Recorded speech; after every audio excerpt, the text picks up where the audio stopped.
হরে কৃষ্ণ বন্ধুরা, আমাদের হিন্দু শাস্ত্রে এমন কিছু কিছু অত্যন্ত প্রভাবশালী মন্ত্র রয়েছে যেগুলো জপ করলে জীবনের সমস্ত রকম অশান্তি বিপদ আপদ থেকে মুক্তি পাওয়া যায়। মন্ত্রের প্রধান উদ্দেশ্যই হলো একটি তন্ত্র দ্বারা মনকে বেঁধে ফেলা। বিভিন্ন চিন্তায় আচ্ছন্ন মনকে শান্ত করার সবচেয়ে শ্রেষ্ঠ উপায় হলো মন্ত্র জপ। মন্ত্র জপ করার জন্য সবচেয়ে শ্রেষ্ঠ সময় হলো ব্রহ্ম মুহূর্ত এবং মন্ত্র সাধারণত 3 প্রকার: সাত্ত্বিক, তান্ত্রিক এবং শাবর। প্রতিদিন যে মন্ত্র জপ করা হয় তা সাত্ত্বিক মন্ত্র। এমন কিছু মন্ত্র আছে যা প্রতিদিন জপ করলে সমস্ত রকম বিপদ আপদ থেকে মুক্তি পাওয়া যায়। এই মহাবিশ্বের সর্বপ্রথম মন্ত্র হলো ওম। ওম মন্ত্র একাগ্রচিত্তে জপ করলে মনের সমস্ত অপূর্ণ ইচ্ছা পূরণ হয়। যে কোনো মন্ত্র জপ করার সবচেয়ে শুভ এবং সবচেয়ে কার্যকরী সময় হলো ব্রহ্ম মুহূর্ত।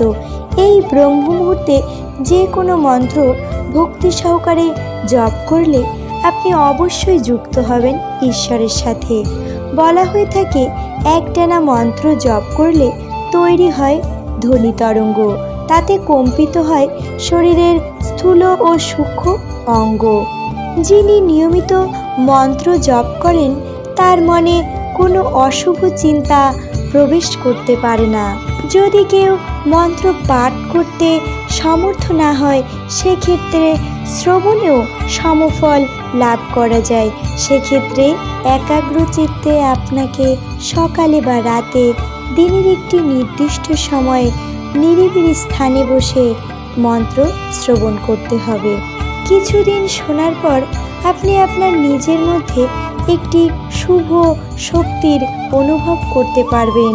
এই মন্ত্রটি এতই শক্তিশালী, আপনার মনের যে কোনো চিন্তা বা কল্পনা আপনি এই মন্ত্র শক্তির দ্বারা ব্রহ্মাণ্ডকে পৌঁছে দিতে পারবেন।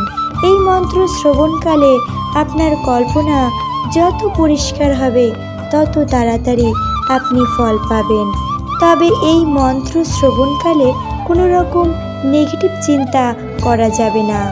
বন্ধুরা, আপনাদের কাছে আমার একটি অনুরোধ, যে মন্ত্রটি কিছুদিন ভক্তি ভরে এবং শ্রদ্ধা সহকারে শ্রবণ করুন।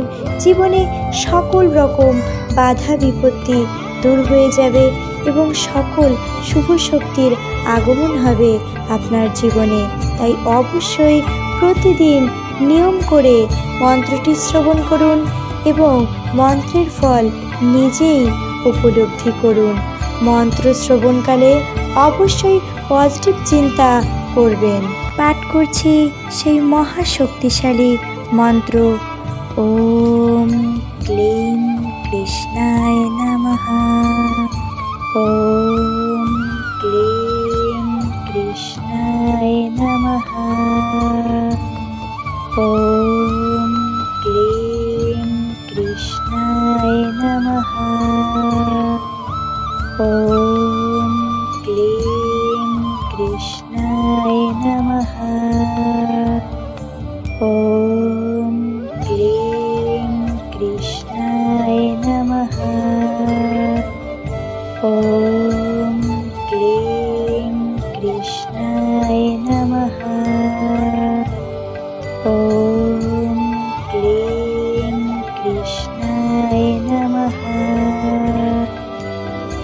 কৃষ্ণায় নমঃ।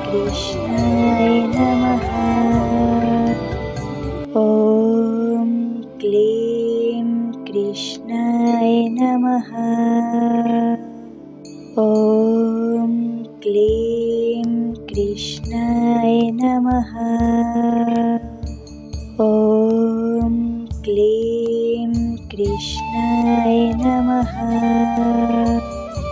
ওম ক্লীম কৃষ্ণায় নমঃ।